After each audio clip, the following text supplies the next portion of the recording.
Alors, Alexandra est une jeune fille de 23 ans, en couple avec un homme, et elle a trois enfants.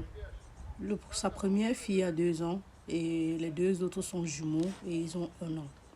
Alexandra m'écrit parce qu'elle vit une situation triste, je dirais douloureuse parce qu'elle traverse une période de dépression, mais qui remonte aussi des blessures intérieures laissées par ses parents. Dit-elle, sa maman lui avait dit qu'elle ne voulait même pas d'une fille lorsqu'elle a accouché parce qu'effectivement, elle voulait éviter ces choses-là, que sa fille puisse tomber enceinte d'un homme sans être mariée, comme c'est le cas aujourd'hui chez Alexandra. Et pour cela, elle a dû raconter cela à son homme qui, depuis ce jour, a décidé de ne plus jamais respecter ses parents, mais par ailleurs la méprise aussi parce que son papa fut tellement déçu quand elle est tombée enceinte ou pas, parce que cette partie, je n'ai pas bien compris, et il l'a mis dehors. Donc, en ce moment, elle vit cette souffrance, conséquence de la dépression postpartum, conséquence des blessures intérieures, pardon, déjà laissées par ses parents. Elle vit le mépris de son mari très mal. Et elle vit aussi la dépression postpartum parce que elle le dit, parfois quand mes enfants se rapprochent de moi, je les chasse, je les pousse, je ne veux pas les voir, je ne veux rien entendre, je souffre, s'il te plaît, aide-moi. Mais il y a des fois où je n'arrive à rien faire, je ne veux rien faire au petit matin, mais il faut que je m'occupe de mes enfants. Alors, je suis d'abord ravie qu'elle ait demandé de l'aide. Ah non, avant qu'on ne continue, elle a précisé qu'elle a déjà parlé de la situation à sa famille, à la famille de l'homme, mais rien ne change. Ça veut dire qu'elle a demandé de l'aide, mais personne ne l'écoute.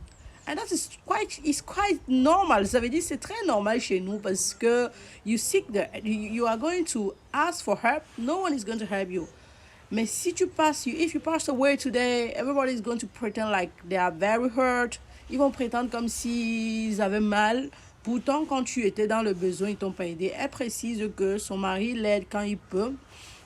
Et quand il peut, et ce n'est pas suffisant pour elle parce qu'elle aurait besoin de plus d'aide, mais aussi que son mari lui rappelait encore qu'elle n'arrive pas à prendre soin de ses enfants parce que c'est l'éducation. Elle a reçu une très mauvaise éducation de ses parents.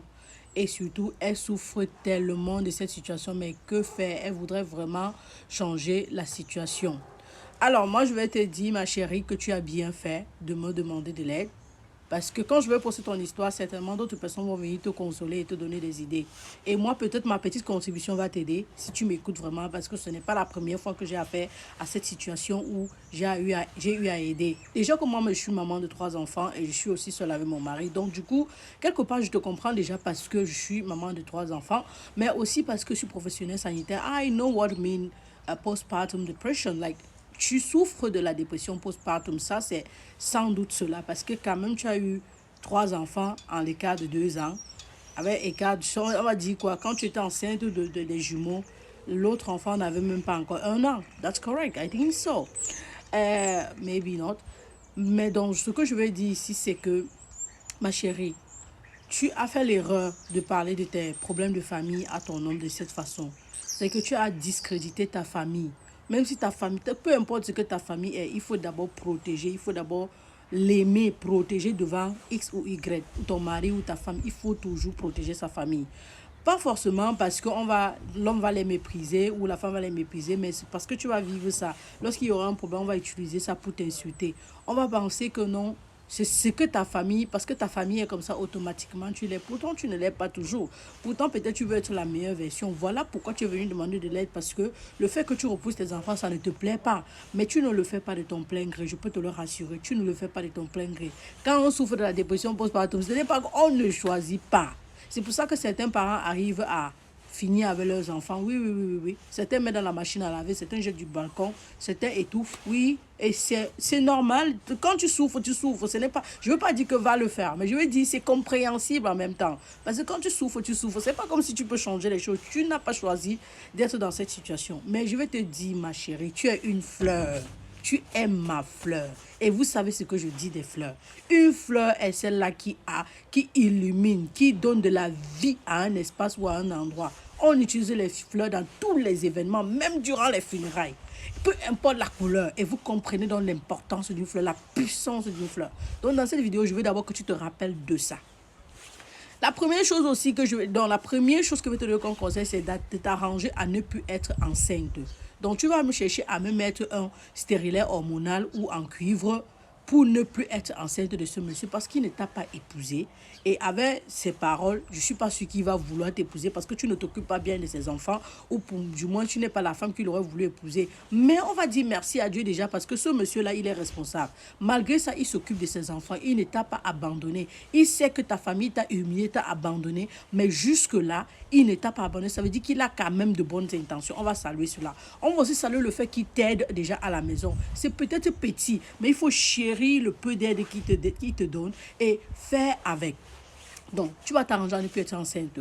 Puisque je ne peux pas te conseiller de le faire sans son consentement, à moins qu'il soit contre, tu vas te rapprocher de lui, tu vas lui dire, chérie, on a déjà 3 enfants, on peut patienter, il faudrait que je mette le stérilet hormonal. Tu vas lui expliquer les effets secondaires parce que tu as lu mes publications ou tu as écouté mes vidéos à ce propos et tu vas lui dire que quand le moment viendra, on pourra enlever, il n'y a pas vraiment de problème. Lorsqu'on enlève, on peut retomber enceinte. Mais au fond de toi, quelque chose qui dure 5 ans, 8 ans, tu sais que tu as 5 ans, 8 ans à élever d'abord les enfants que tu as là. Et la deuxième chose, c'est que tu vas prier. Normalement, ça devrait être la première. Tu vas prier, tu vas faire cette prière pour moi. Seigneur, je ne suis pas digne d'être appelée ton enfant. Je suis une pécheresse. Tu m'as donné la grâce d'avoir les enfants. Mais je suis incapable de m'en occuper. Pas parce que je ne veux pas, mais parce que je n'arrive vraiment pas. Je ne sais pas comment faire. Tu es la seule personne encore qui peut me sortir de cette situation. Vu que tu m'as donné cette force-là, je t'en supplie, envoie ton esprit me guider. Envoie ton esprit m'accompagner afin que je puisse y arriver. Oh papa, je t'en supplie, je t'en supplie, je t'en supplie, je t'en supplie de toutes mes forces. Je te dis merci. Tu vas répéter au moins 3 à 4 fois par jour. Seigneur, envoie ton esprit, envoie ton esprit, envoie ton esprit. Ah, c'était le deuxième conseil qui était supposé être le premier. Le troisième conseil maintenant, c'est que tu vas créer un business depuis ta situation. Ça veut dire que depuis ta situation, si elle te demande d'aller travailler, non, tu ne peux pas laisser 3 enfants. Là, il faut que tu crées un business à la maison. Le business ici, je ne connais pas ta situation, je ne connais pas où tu vis, je ne connais pas ce que tu fais. Mais si tu achètes les légumes, je conseille toujours, ça vous aurez à constater dans mes vidéos, achète les légumes, carottes, haricots verts, céleri, toutes ces trucs-là. Tu découpes en petits paquets, tu emballes dans les plastiques.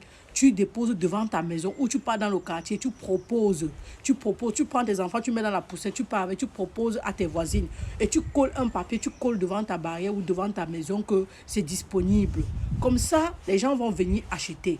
Ça va être petit, mais un jour, ça va devenir grand. Et même si ça ne devient pas grand, le peu de bénéfices que tu vas te faire là, tu pourras faire quelque chose avec. Et même si c'est que tu ne te fais pas trop de bénéfices, le simple fait de faire ce business-là va te permettre de mieux t'occuper de tes enfants parce que tu auras quelque chose qui te fait sortir de ta routine et qui te fait au moins t'avancer. C'est-à-dire que tu auras quelque chose sur laquelle tu t'accroches, même si c'est difficile, comment même si ton mari te méprise, comment même si on ne veut pas t'écouter. Au moins, si tu es tellement occupé jusqu'à tu t'en fous de ce qu'ils disent ou de ce qu'ils font. Et donc, en ce qui concerne tes enfants, la prière va gérer le reste. Parce que quand tu pries et à chaque fois, tu répètes, Seigneur, envoie-moi ton esprit, je t'en supplie, envoie-moi ton esprit. La prière qui a été dite tout à l'heure, là, tu l'as fait 3 fois par jour, mais pour Seigneur, envoie-moi ton esprit, redis ça quand tu sens que tu ne peux plus. Tu vas donc te focaliser sur tes enfants. Donc, à partir d'aujourd'hui, tes enfants sont la priorité. Tes enfants sont la priorité. L'idée du petit business que je dis peut être toute autre chose. Ça peut être les légumes, comme tu peux acheter les biscuits, tu accroches devant la maison. Quand tu peux acheter le moulinette ou le moulin, tu te places devant la maison, tu écrases les condiments. Mais sache que ça va être... C'est pas un truc que tu vas facilement t'en sortir. Mais il faut déjà avoir cette initiative. Ça peut être que tu sais peut-être faire les croquettes ou les caramels. Tu mets dans les bouteilles, tu proposes devant ta maison. Ou les arachides salés, je sais pas trop quoi. Mais il faut trouver cette possibilité. Où trouver l'argent pour le faire? Ça vient des poches de ton mari. Tu vas être tellement douce. Tu vas le flatter. Comme ça, chaque fois qu'il va donner l'argent, tu vas enlever 25, 50, 500 dedans jusqu'à ce que tu auras le capital de ce business et tu vas lancer. Je te demande de t'humilier. C'est pas mauvais. L'humilité, il faut t'humilier. Mais pour une bonne cause. Je crois que je vais faire la deuxième partie de cette vidéo parce que ce que je veux dire, en réalité, je n'ai pas fini de le dire. Mais pour l'instant, j'espère que ceci va pouvoir t'aider. Dans la deuxième partie, tu pourras bénéficier d'autres choses et je pourrai dire ce que j'ai envie de dire par rapport à ta situation parce que c'est une situation assez sérieuse pour moi. On se revoit dans une autre vidéo. Cheers!